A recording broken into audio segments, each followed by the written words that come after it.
Alright. Hey y'all, welcome to Not Your Average Chit. I'm Rand. And I'm Tina. And here on Not Your Average Chit, we talk board games. And not just any board games, but we like to talk about the quirky and the ones with a little bit of social interaction going on. Tonight, we've got a great feature for you. We've got Birdie Fight, or Songbirds. Now, Songbirds, let me just get this real quick. Alright, so tonight we're covering Songbirds or Birdie Fight. So in Songbirds and Birdie Fight, if you guys watched the last video that we did on wine rating, this one plays fairly similarly. We're putting cards out into this tableau and gaining the points that are on the side rather than the points that are in the middle. So it's kind of flip-flop from last week. But, you want to go ahead and get into the teach? Yeah. All right.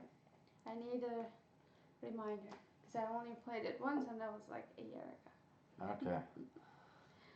All right, so Songbirds, what we've got are a deck of cards with 4 different kinds of birds. Where's my blue ones? There we go.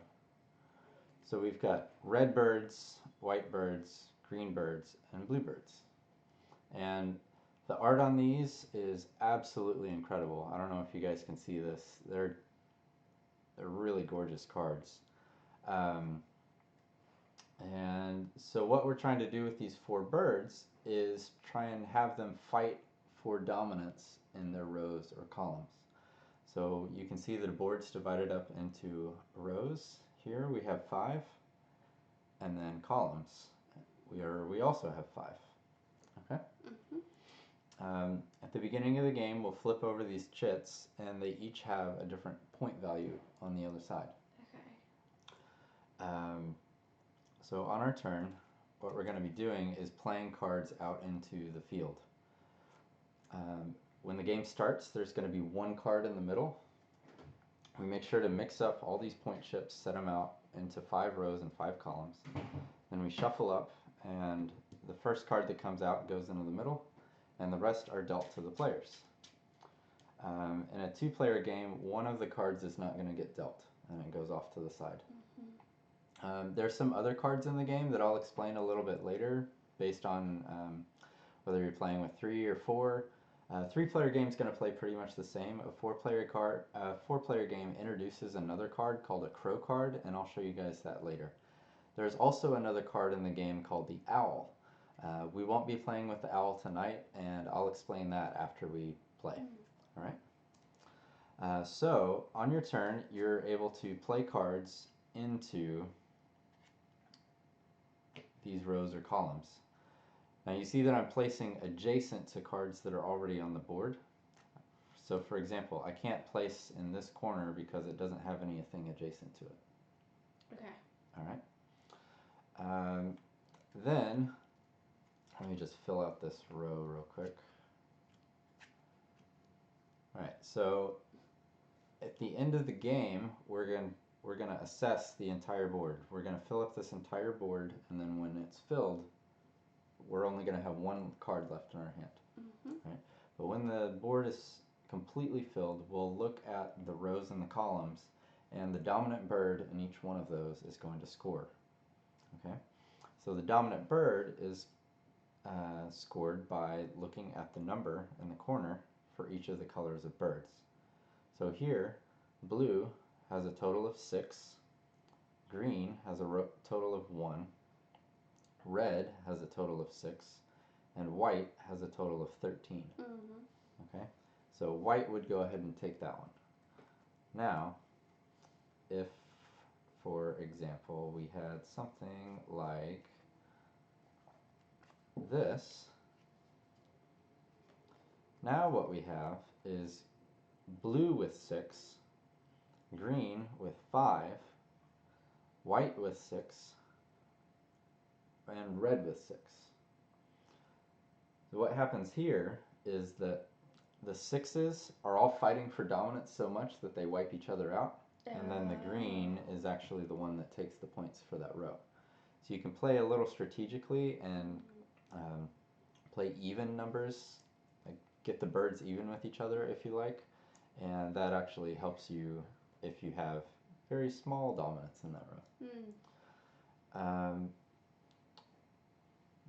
So the thing about your hand and having one card left at the end, right? So we're going to fill this thing up and we're going to have one card left in our hand. That is the only card that will score for you.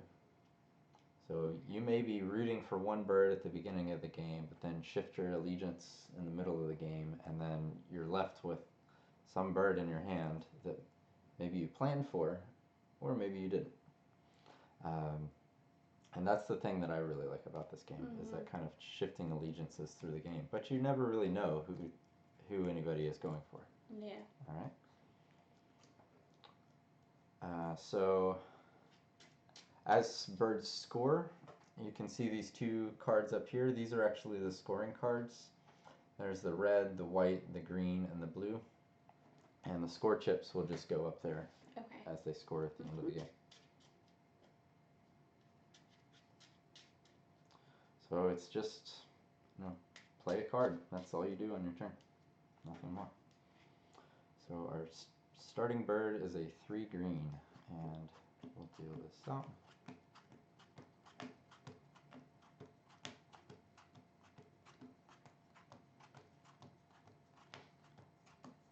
Oh, that's a lot of cards. All right.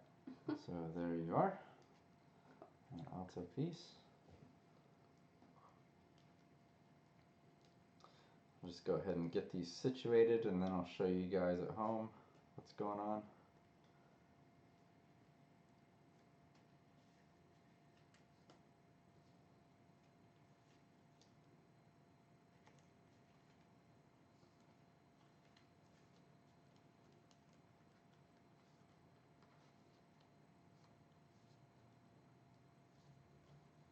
That was an awfully big hand. This is what I'm working with.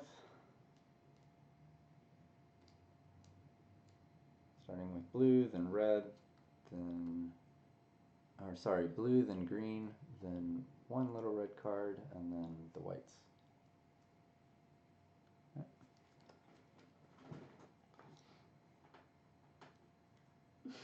Sorry. Alright, so would you like me to go first? Sure. Alright, so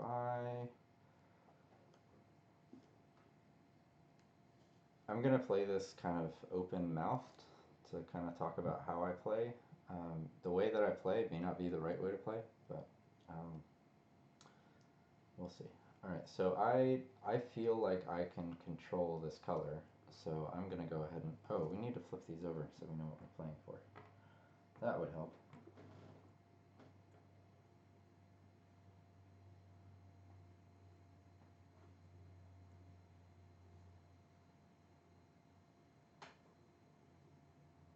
Now we actually know which spots are strong and weak. Alright, so I think that I can control this color, so I'm going to go ahead and play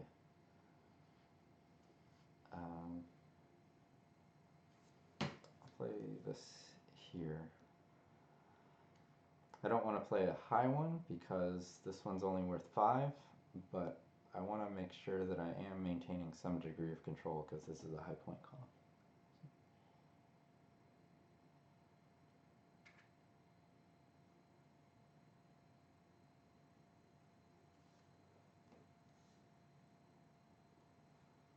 Alright, so from that, I'm kind of getting that Tina has green and wants to keep green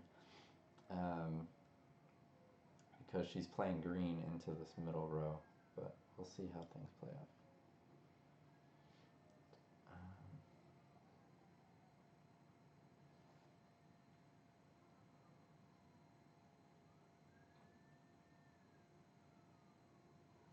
So is it the last card that you keep? Does it matter what number it is, or is it high, is it low? It doesn't matter. So the card that you keep is going to tell you what color of bird that you're going to score. Okay. And then if we have the same bird, then whoever has the higher number gets the points and wins.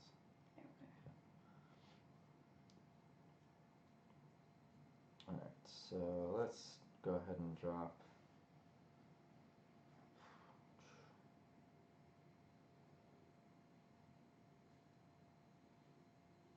I don't even know. Let's drop this here.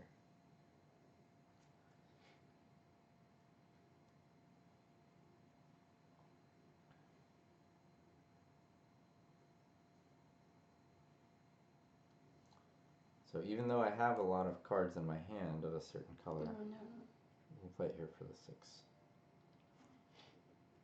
Even though I have a lot of cards in my hand for a certain color and can control it, it may not actually help me to play them out all at once. I need to fill this board up somehow.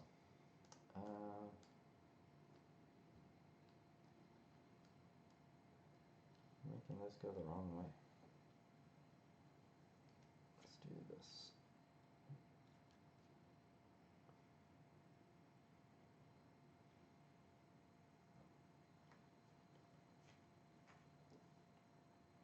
Alright. So the last card I played gave me a kind of foothold to get into this bottom row where the high value chip is. And I'm going to go ahead and play there.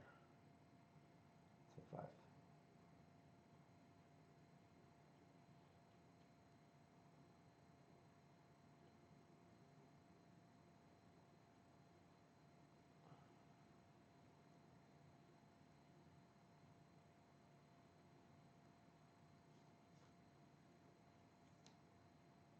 And it's understandable to stay kind of quiet during this game because it's really opaque. Like there's not really good feedback during the game on how well you're doing, because you could switch sides at the very last moment.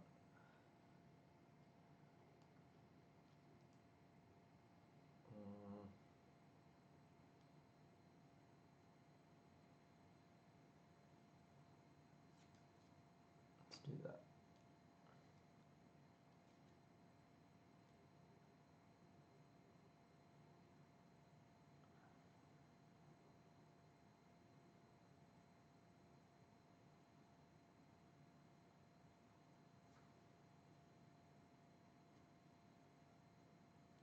Space these out a little better.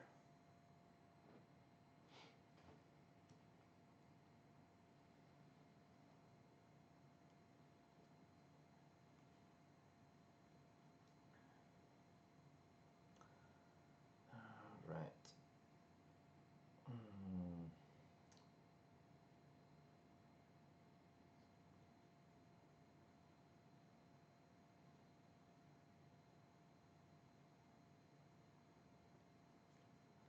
Just gonna spread this dominance around a little bit.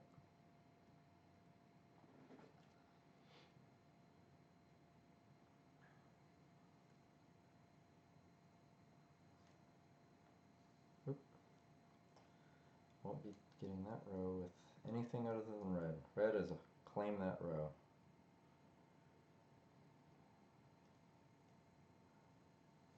So now we've got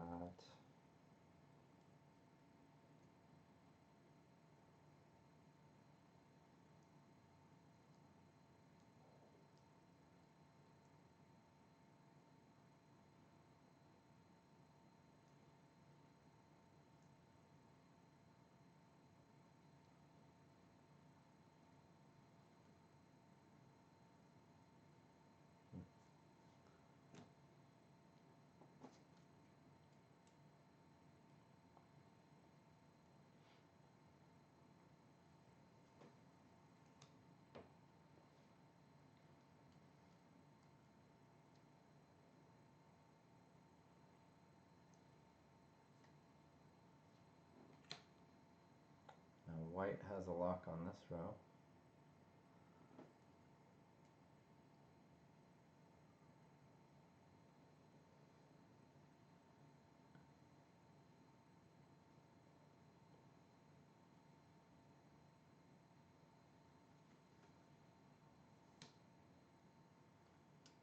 So that fills out the row and locks it for red, right? Okay. So I'm thinking right now you're going for red because you've already locked 2 12 rows for it. So I either need to stop red or switch my allegiance. And so far you've played a 3, a 5, a 6, and a 7. Which means there's a 2, a 1, and a 4 left. And remember, there's one card out of the game over here as well.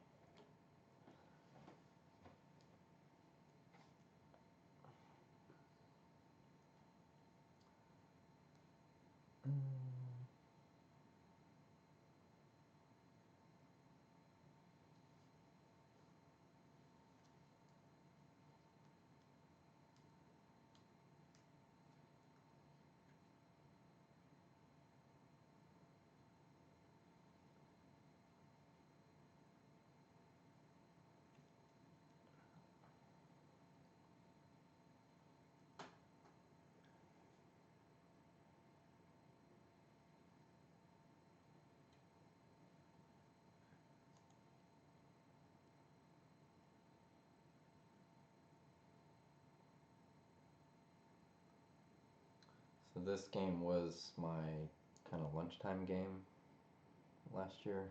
I haven't had it at the office, mostly because I haven't had people to play with. But I played this probably like once a week, once every other week. And a friend and I went out to lunch. It's been a while since I picked it up though.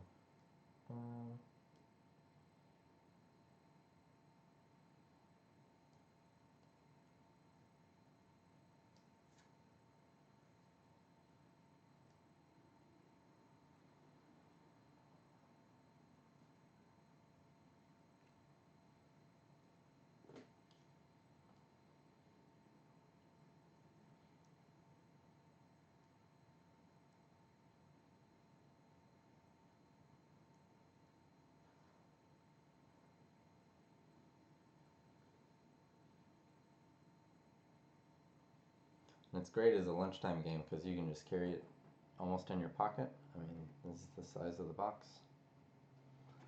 And you've just got the little deck of cards and chits.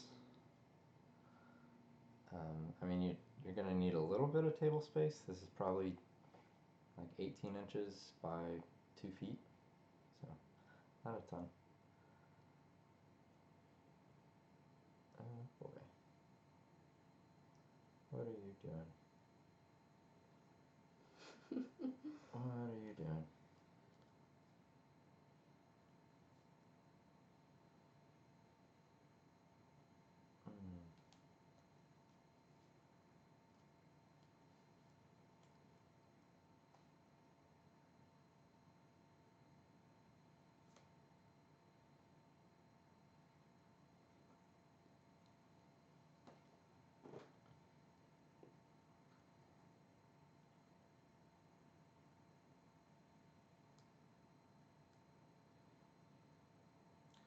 So I've pretty much given up hope on my original allegiance, and we'll see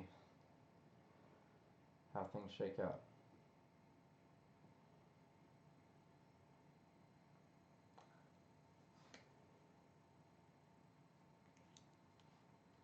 Alright.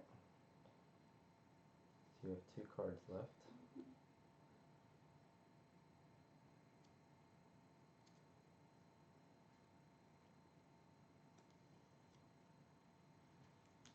Alright. So that's that. So we'll hold these last cards until we actually finish the scoring. So we'll start with this column here. It looks like red has it with 12. We said that was a lock for red. And it looks like blue got this one with 10. So blue gets 6 points. Then the middle column is going to go to red with 9. 12. Yeah. Oh, with 9, yeah. With 9 on the cards. And then this is obviously white. This one is going to be green for 9. Now going to the rows, this is a blue for 8. Then we have a green for 7. We have blue for 5. We have red for 7. And this is a red with 11. Alright. So what'd you keep? A red. A 4 red. So I kept a 2 red because red was obviously winning. But yours is higher, so you actually get the win. Hey. I think it was just the way that I had the hand. I had a lot of red, so I could control it exactly to like give it, spread it evenly, and get most of the columns and rows. Yeah, I had a lot of white, but I concentrated them on a high point column, and then it didn't do too well for me.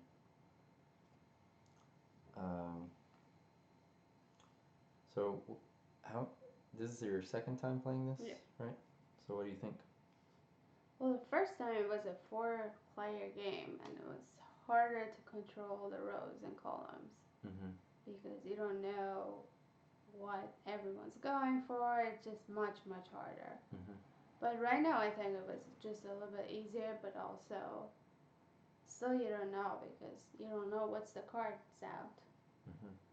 Yeah, I think 2-player is more like you can play more strategically rather than just relying on the wild cards that everybody else is playing. Yeah, I remember when I played the 4-player at ConCon, I felt like, oh my god, this game is just so hard. How I can have a strategy because I don't know what everyone's going for. Yeah. And also, like, the cards we're playing, like, it was just, it was so difficult. I felt it was really difficult. Yeah, so the 2 cards that I was talking about earlier are the crow and the owl. So the crow looks like this, and it has 2 sides. So this one has -4 and a -4, and then this one has -2, -4, -3, and -5. Sorry for the glare. And this one replaces the card in the middle. So this is the starting card in a 4-player game. On this side, whatever the dominant bird is going up this way gets a -2 chip that goes on the bird. This way gets a -3 chip. This way gets a -4 chip. This way gets a -5 chip. So it encourages people to put their higher powered cards in the corners. And then this one does just the opposite. So this one, any card that's in this corner, like these 4 cards, gets a -4, whatever's the most powerful. And then anything that's up here gets a -4 chip, if it's the most powerful. So it really swings the game in different ways. The high cards, you have to be a lot more careful about where you place them in a 4-player game. And then the other card is the owl, which looks like this. And the owl card, I've actually never played with, but I understand that he can actually be switched out.